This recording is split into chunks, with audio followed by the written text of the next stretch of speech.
Imagine waking up on an ordinary August morning.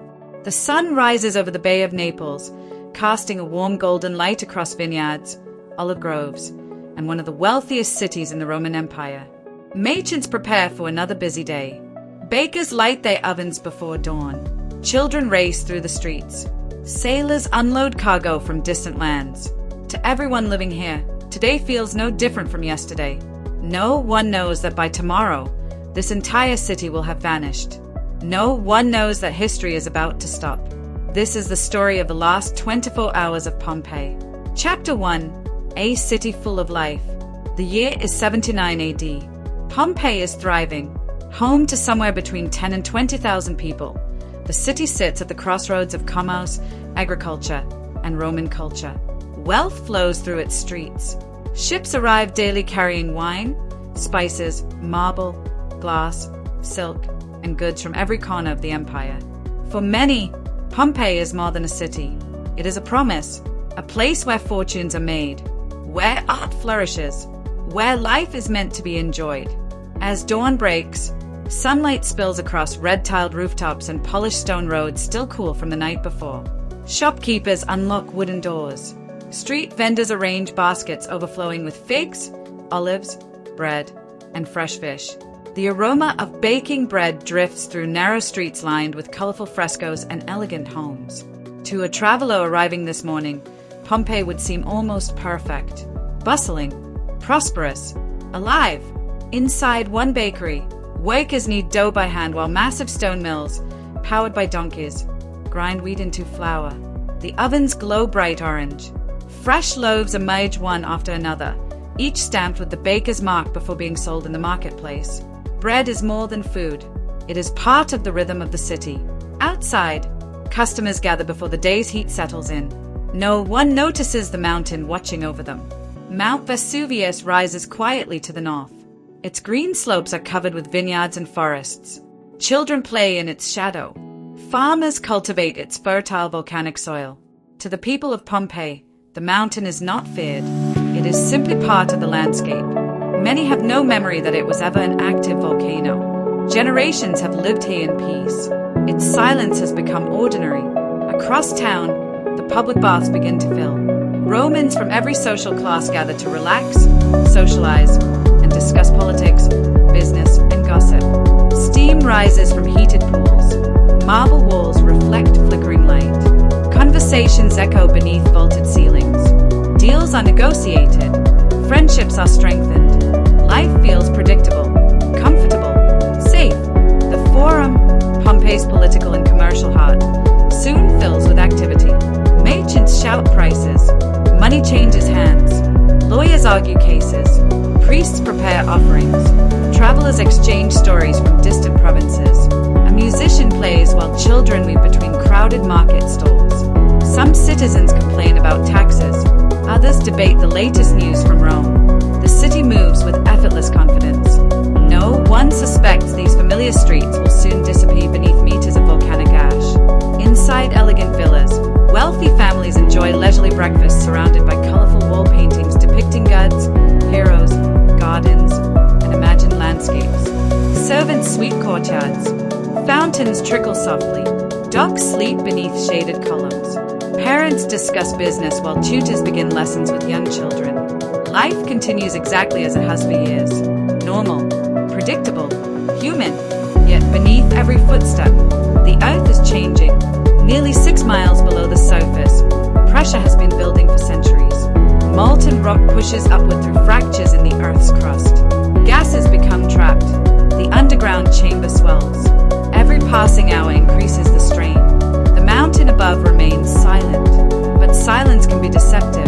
The people of Pompeii have noticed occasional earthquakes over the years. In fact, 17 years earlier, a powerful quake damaged much of the city. Repairs are still underway in some neighborhoods. Columns bear fresh stonework. Scaffolding clings to unfinished buildings. But earthquakes are simply accepted as part of life in this region. They are inconvenient, not terrifying. Certainly not a reason to abandon prosperous homes and thriving businesses. If anything, today's faint tremors barely earn a second thought. A cup rattles on a table. A hanging lamp sways gently. A matron pauses for a moment, then returns to work. As the morning grows warmer, life carries on. Gladiators prepare for future games. Fishing boats return to harbor. Children laugh in the streets. Artists paint vivid frescoes. Blacksmiths hammer glowing iron.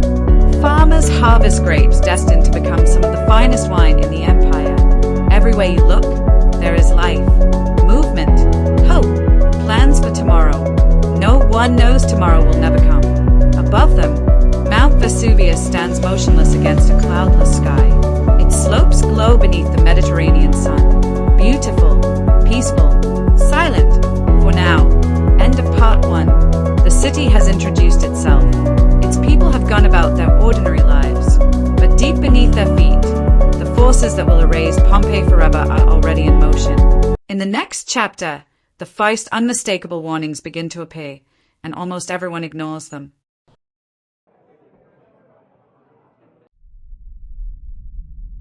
The people of Pompeii had lived with earthquakes for generations. Small tremors were common. Most barely interrupted daily life. But today, something felt different. Throughout the morning, the ground shuddered more frequently. Clay caps rattled across wooden tables. Oil lamps swayed from ceilings. Dogs barked without reason. Horses became restless in their stables. Birds suddenly lifted into the sky in great flocks, abandoning trees they had nested in for years. Few people paid much attention.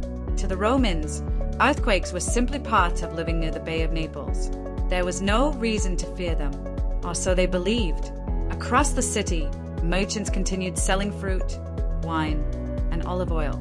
Builders repaired homes damaged by earlier earthquakes. Children chased one another through narrow streets. Life refused to slow down. Yet beneath Mount Vesuvius, molten rock was forcing its way upward through the Earth's crust. For centuries, pressure had built silently beneath the mountain. Now, it had nowhere left to go. Chapter 3. The Mountain Awakens. Shortly after midday, without warning, the mountain exploded. A deafening roar echoed across the Bay of Naples. Windows shook. The ground lurched violently beneath people's feet. Thousands turned toward Mount Vesuvius. What they saw was unlike anything they had ever imagined. A massive column of ash, rock, and superheated gas shot into the sky. Higher, higher, until it towered nearly 20 miles above the earth. To witnesses, it resembled the shape of a giant pine tree. Dark, towering, growing larger by the second. The eruption could be seen from towns dozens of miles away. Panic spread almost instantly. Chapter 4. Ash begins to fall. At first, only tiny flakes drifted down from the sky. Soft, gray, almost beautiful. Some people stopped to watch. Others reached out to catch the strange ash in their hands. But within minutes, the gentle fall became relentless. Ash covered rooftops. Gardens disappeared beneath a blanket of gray. The bright Mediterranean sun faded behind an ever-thickening cloud. Day slowly turned into twilight. Then, twilight became darkness. The air filled with dust, making every breath more difficult. People wrapped cloth around their mouths and noses. Parents gathered frightened children. Shopkeepers abandoned their businesses. The city that had awakened in peace only hours earlier was now descending into chaos. Chapter 5. Impossible decisions. No alarms existed. No evacuation plans. No one truly understood what was happening. Some believed the eruption would end within hours. Others remembered earlier earthquakes and chose to remain inside their homes. Many feared looters more than the volcano itself. They locked their doors and waited. Others made a different choice. Families packed whatever they could carry: jewelry, coins, food, water, small statues of household gods. Everything else was left behind. The streets became crowded with thousands trying to escape at once. Carts collided. Animals panicked. People shouted conflicting directions. Some ran toward the sea, hoping ships would rescue them. Others fled inland, believing distance alone would save them. Every decision felt like a gamble, and no one knew which path offered the greatest chance of survival. As the ash continued falling, rooftops began to groan beneath the growing weight. Tiles slid loose. Wooden beams cracked. Some buildings collapsed without warning, trapping families beneath stone and timber. Visibility worsened with every passing minute. People could no longer recognize familiar streets. Friends became separated. Parents lost sight of their children. The city itself seemed to disappear beneath the storm of ash. Chapter 6. A city goes dark. By late afternoon, Pompeii no longer resembled the vibrant city it had been that morning. The sun had vanished. Only flashes of volcanic lightning illuminated the towering cloud above Vesuvius. Thunder rolled through the darkness. The ground continued shaking. Every explosion from the mountain echoed like the sound of distant artillery. Many believed the gods had abandoned them. Others prayed desperately for mercy. Some simply stood in stunned silence, unable to comprehend the scale of the disaster unfolding around them. The eruption showed no sign of slowing. In fact, it was becoming even more violent. High above the city, millions of tons of ash and volcanic rock continued pouring into the atmosphere. Eventually, gravity would reclaim it all. And when it did, the deadliest phase of the eruption would begin. Ending. As night fell over Pompeii, thousands were still trapped inside the city. Some searched desperately for loved ones. Some hid inside their homes. Others continued walking through the darkness, guided only by instinct and hope. None of them knew that an unstoppable wall of superheated gas and ash was racing toward them. By sunrise, Pompeii would be gone.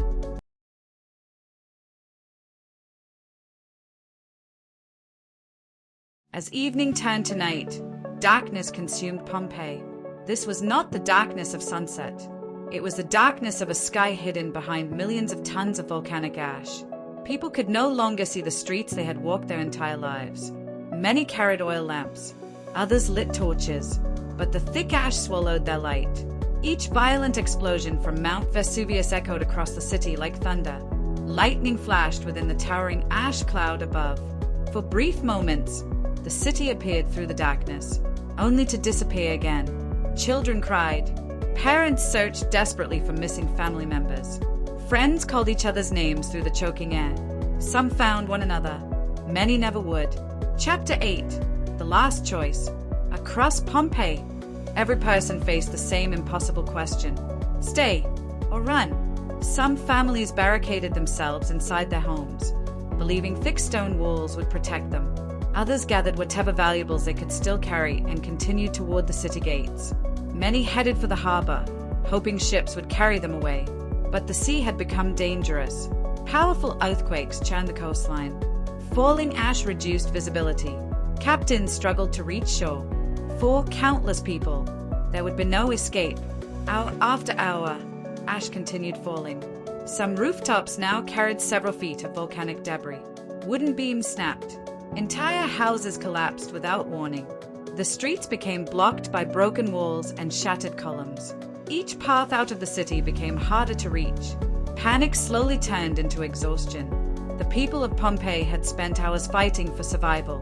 Many could barely continue, but the volcano had one final blow to deliver. Chapter 9. The pyroclastic surge. Sometime before dawn, the eruption changed. High above Mount Vesuvius, the towering column of ash could no longer support its own weight. It collapsed. What followed was one of nature's most destructive forces. A pyroclastic surge, a massive avalanche of superheated gas, ash, and volcanic debris raced down the mountainside at incredible speed, traveling faster than a racing horse, and reaching temperatures of several hundred degrees Celsius. Nothing could outrun it. Trees vanished instantly. Buildings shattered beneath its force. The cloud rushed toward Pompeii. Closer, closer, until it reached the city walls. Then, everything stopped. The surge swept through streets, homes, temples, and marketplaces in moments. For those still inside Pompeii, there was almost no time to react. The city disappeared beneath a wave of ash and scorching gas. In a matter of minutes, one of the greatest cities of the Roman world had ceased to exist. Chapter 10. Silence. After nearly a full day of violence, there was silence. No voices, no footsteps, no merchants, no laughter, only ash. The vibrant streets that had welcomed another ordinary morning now rested beneath layers of volcanic debris. Homes remained exactly as they had been left. Meals sat unfinished. Tools remained where craftsmen had dropped them. Doors stood frozen in time. world moved on, but Pompeii did not. Chapter 11. Lost to history. Years passed, then decades, then centuries. The Roman Empire itself eventually faded into history. Fields and vineyards grew above the buried city. Generations forgot Pompeii had ever existed.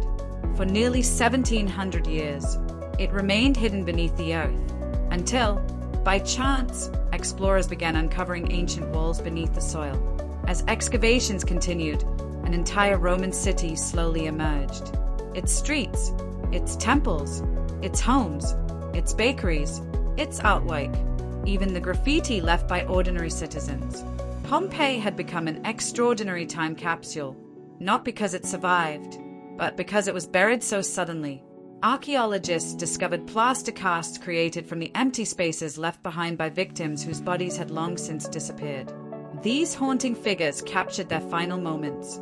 Some embraced loved ones, some shielded children, some simply waited. They remind us that Pompeii was never just ruins. It was home, ending. Today, millions of visitors walk the streets of Pompeii every year. They pass through homes where families once shared meals. They stand inside bakeries where fresh bread was once prepared before sunrise. They walk roads where merchants, soldiers, artists, and children lived ordinary lives. The eruption of Mount Vesuvius did more than destroy a city. It preserved an entire civilization. A single day, frozen in time. Nearly 2,000 years later, Pompeii continues to tell its story, not through legends or myths, but through the streets, homes, and lives left behind. It reminds us that history is not only about emperors and battles. Sometimes, history is the story of ordinary people who never realized they were living their final day.